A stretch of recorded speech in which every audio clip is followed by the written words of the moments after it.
you see all the plants that are dying but not yet dead, but definitely not healthy down there? Hey YouTube, the Atlantis LA Mexico cruise is coming up really soon, and today we're going to talk about all the different packages you can buy before you get on the ship. These are like drinks packages, Wi-Fi packages, dining packages. We're going to cover all of that. Throughout this month, I'm making a lot of advice videos specifically for this cruise, so make sure you like, subscribe, and hit that notification bell to get notified when those videos come out. And look down in the description below for all the videos that have already been posted. So the bulk of this video is going to talk about all the different packages and things you can pre-book or pre-purchase before you get on the cruise, but I just want to take a quick moment and talk about the pre-boarding COVID requirements. If you already booked for the cruise, you should have received an email already with a bunch of this information. It was sent on September 29th with the subject, important information about your upcoming Atlantis cruise. It was a pretty long email with a lot of information, and somehow at the very bottom are where the very important COVID information is. Because it is so important, that's why I am bringing it to you in this video. To board the ship, you need one of two things. Either you need to have gotten your COVID vaccine booster sometime this calendar year in 2022,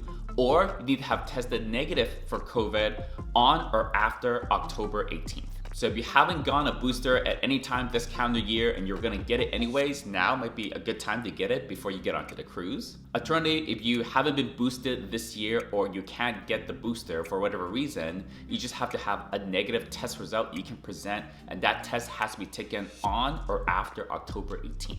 Whether you go the booster route or the testing route, either way, you must have some sort of way to prove that you did one of these two things. And when you go register with Royal Caribbean, I believe there'll be a step where they ask you to upload either the booster vaccine record or your negative test result. Also, make sure you bring that proof with you to the port. All the instructions to register are in the Atlantis email I mentioned before. There'll be a link to Royal Caribbean's website where you can start the registration process. And the Atlantis email also has your Royal Caribbean reservation number. Once you're through the registration process, you see your cruise listed when you log into Royal Caribbean's website or their mobile app. That would give you access to what Royal Caribbean calls the Cruise Planner, which is the online portion of their website or the mobile app that lets you look at all the different packages and amenities and things that you can pre-purchase beforehand before you board the cruise. We're gonna talk about the entertainment, we're gonna talk about the drinks packages, we're gonna talk about the dining packages, we're gonna talk about the Wi-Fi packages. So let's do it. First of all, entertainment. You're gonna see a bunch of entertainment listed in the Cruise Planner. A lot of that is either not gonna happen on the cruise, or it's not gonna be at the right time, or like the lineup's gonna be all wrong. That's because when Atlantis charters a cruise ship, they bring on their own entertainment as well, and a lot of times they work with the cruise line to alter the cruise ship's events and all the productions they have to juggle and fit that in with Atlantis's production and all the stuff that they throw on. Also, a lot of the times you don't need to make a reservation for any of the shows, so it's kind of useless to like pre-book or pre-reserve a show anyways. All the shows are gonna be free. None of the shows are usually ever so popular or so busy or so packed that you can't get a seat. Unless Beyonce is gonna show up on the cruise somehow. Just get there 15 or 20 minutes early and you get a good seat. Also, they usually have bars set up near the entrance or the back of the theater, so while you're waiting the 15 or 20 minutes, you can just have a server grab you a drink. Next are the dining packages, and there are two types of restaurants. They're free restaurants and they're paid or specialty restaurants. Obviously, the free restaurants, they're free, you just go, done deal. The specialty restaurants is where the dining packages come in. There seems to be multiple different options here. I think whether to get the dining packages really depends on the type of person you are. If you're a foodie or you enjoy fine dining and you are pretty confident you want to hit up the paid specialty restaurants, that's when I think it makes sense to buy the package, because you could save a pretty decent amount of money. If you're a party boy like me and you just need food, then don't buy the packages, because you just go to the free restaurants. And if you only stick to the free restaurants, there's still like a wide variety of types of foods that you can eat. For example, the buffet, there's a really big selection of different types of food in the buffet. I've talked about the main dining in some of the previous advice videos before, and the menu for the main dining, it changes every single day. It's not gonna change from like Thai to like Italian to like, you know, Hawaiian. It's not a dramatic change, but there is some variation. So if you're not someone like me who doesn't really care that much about food, and you're not like a real foodie, and you're not too sure that you're gonna be able to commit to a specialty restaurant, I would say don't buy the package. I think you can very easily, if you feel like it and your time and schedule and your energy allows, to go to like one specialty restaurant on the ship and without having to commit up front. If you're just gonna go to one restaurant, I feel like the savings is not so much without having to commit that money up front for something you possibly may or may not end up using. So dining packages, yes, only if you're pretty confident you're gonna go to the paid specialty restaurants. Next is the drinks packages, and this is where I get the most questions about things you could buy before the cruise out of like all the different options from everyone. So let's break it all down. There are basically 3 types of beverages you can get packages for. So there's alcoholic drinks, there's soda, and then there's water. They're all distinct packages. So on this cruise, they're doing a system called drink coupons, or I like call them tickets. You can pre-purchase 20 drink coupons for $205, I believe is the price that's quoted on the email. Don't quote me, look at that email. And each of the 20 coupons will be good for any drink at any bar up to $14. Now, I know it said $13 in the email, but apparently Royal Caribbean just raised the prices of a bunch of the drinks. So what is usually a $13 drink, which covers like a decent portion of drinks, is now up to like $14. But there was a clarification that was made on social media that the drink tickets will cover drinks up to $14, not the $13 as stated in the email. So if you do the math, if you're gonna pay $14 just straight out of pocket without the coupon versus using the coupon and buying 20 of the coupons in advance,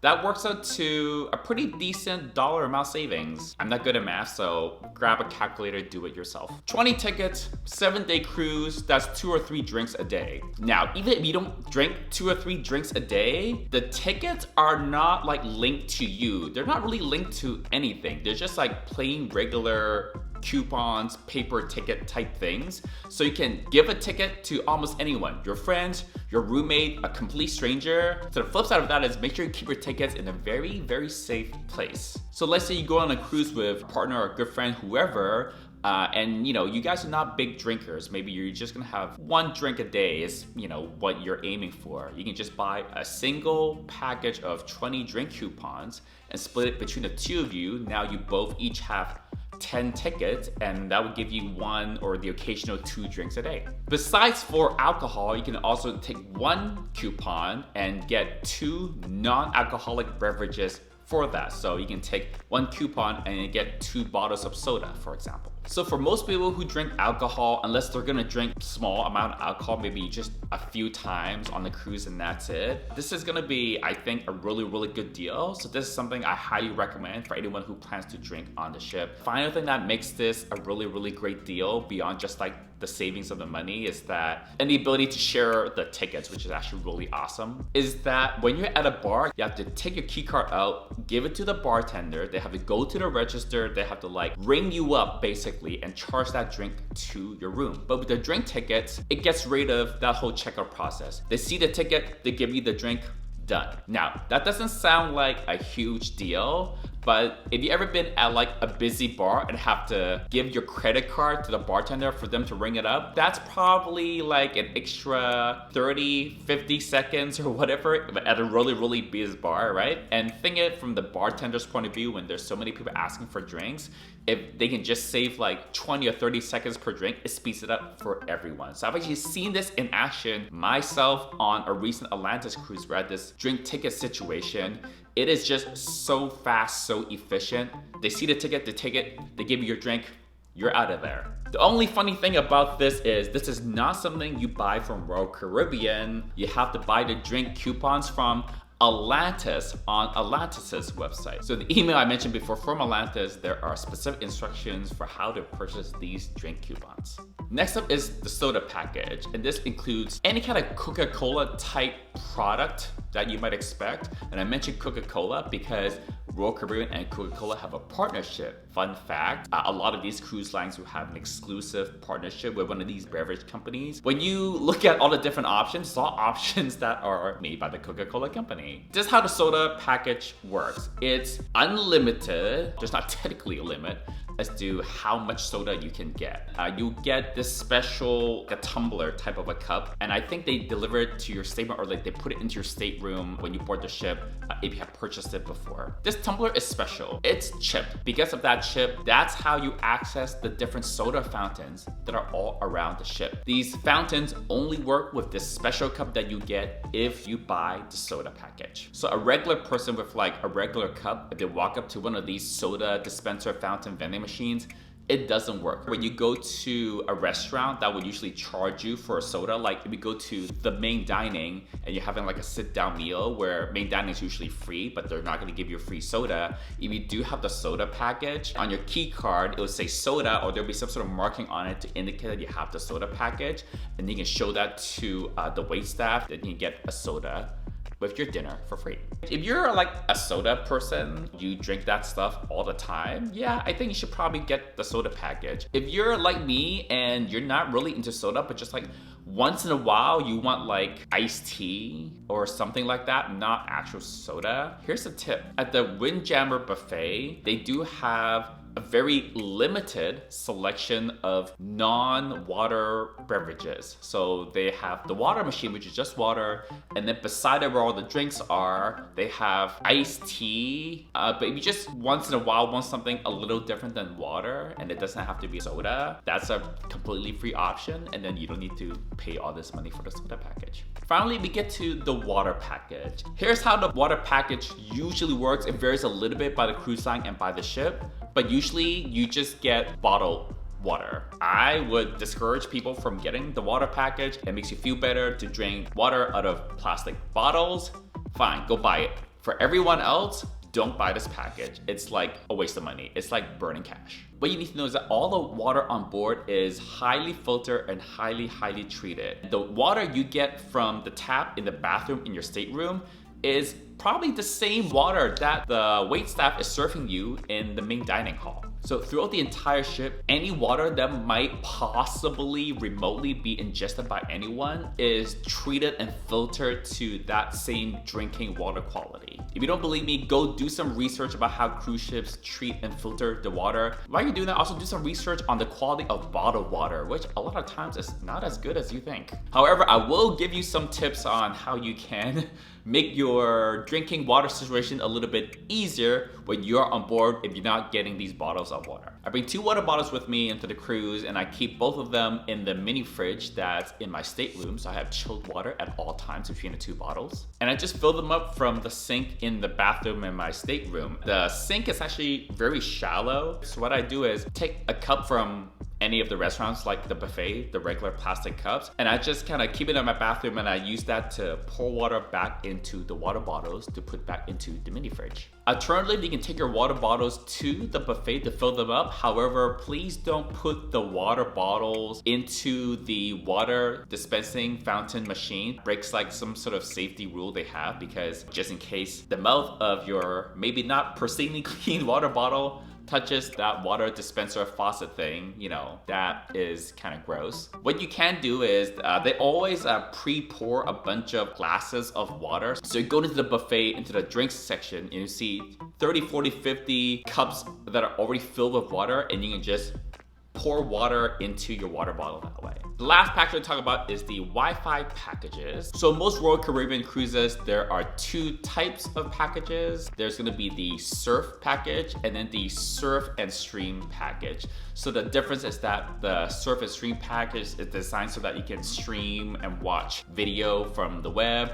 The surf one is not designed to do that. It's just designed for basic internet things like instant messaging or emails. Generally on a cruise ship, unless you're on like a really awesome cruise ship, a newer one, like really state-of-the-art Wi-Fi, and over the last 10 or 12 cruises that I've been on, that has not been the case. The internet speed is not gonna be like super fast. I usually get the internet just to post to social media and also just to keep in touch with friends, either family that's on land, or maybe to keep in touch with some people that are also on the ship to coordinate like meeting up or whatever. So I always just get the basic package, and I don't get the streaming specific one. I do actually watch a lot of videos when I'm on the cruise. I like to have a bunch of just random videos and movies from YouTube or whatever downloaded onto my iPad, and then I will like hook it up to the TV in my stateroom,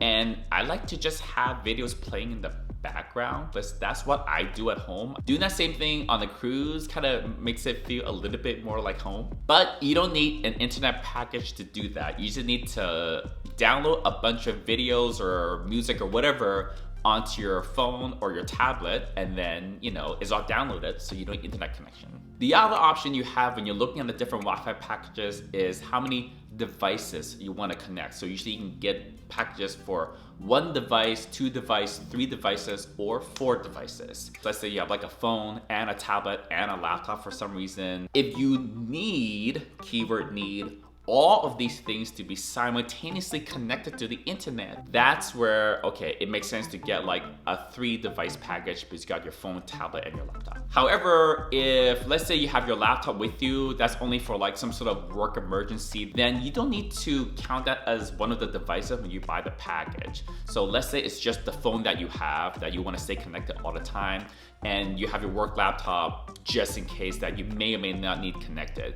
You just get the 1-device package, and if you do need your laptop to go online, you can actually log out of the internet package on your phone, log into the internet package on your laptop. When you're done fighting the fire at work, you can do the reverse, log out the internet package on your laptop, and you can log back in on your phone. This log and log out process just takes like 5 or 10 seconds. There's like a special website you go to, you hit log out, you go back to the website, you can just log back in, and then you can switch between the devices. Another tip I have is if you have friends or people you know that are going on a cruise, you can split a multi-device package. And this is what I do every single time. Usually I have multiple people that I know that are going on a cruise together with me. We'll split everyone into groups of 4. I'm buying the package for me and 3 of my other friends. When I get into the cruise, I will activate that 4-device package. During the activation, it'll ask me to create a username and password or PIN. You're gonna create a username and password that you can easily share with your 3 other friends. So just make it something easy. And then once it's activated, just give that username and password to your 3 friends. Assuming everybody has 1 device each,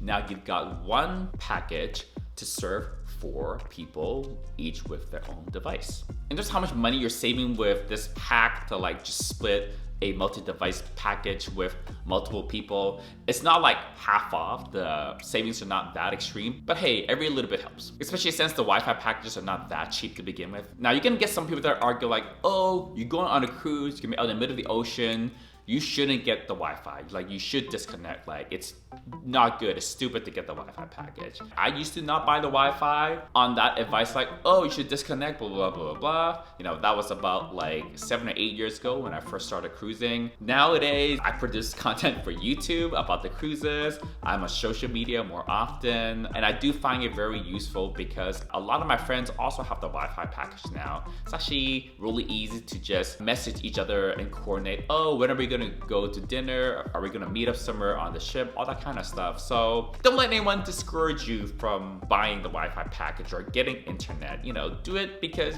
you want to, not because you got someone else in your ear. All right, YouTube, so those are all the different packages and things you can spend money on before you even board the cruise, as well as some hopefully helpful COVID requirement reminders. I've done a whole ton of cruise advice videos specifically for this cruise that are going to be linked down below. I've also got some previous advice videos about cruises in general, like door decor and cruise cards and packing tips and checklists. They'll be linked down below in the description as well. Until next time, bye YouTube.